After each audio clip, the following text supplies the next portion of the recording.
Представям ви едно препоръчано от нас събитие – рицарски турнир и фламенко вечер. Събитието включва вечеря, рицарска вечер и фламенко спектакъл. Ще имате възможност да се потопите в приказния свят на графове, рицари и красиви дами. Замъкът Тордера ще ви посрещне като кралска особа и ще се насладите на една прекрасна вечер. Пред очите ви ще оживеят историите на миналото, докато вие похапвате от типичната вечеря и пиете вино от графската изба. Рицарите ще пресъздадат средновековен турнир за дамата на своето сърце. След края на турнира, победителят ще ви покани в балната зала за един уникален фламенко спектакъл, който ще ви остави без дъх.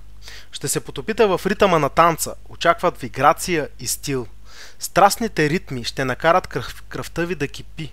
Невероятна хореография и изключителни артисти ще ви покажат уникални танци и атмосфера. Красиви коне ще танцуват фламенко пред очите ви. Не пропускайте една от емблемите на вашето пътуване – рицарска вечер и фламенко спектакъл. Абакс – надежден и лоялен партньор.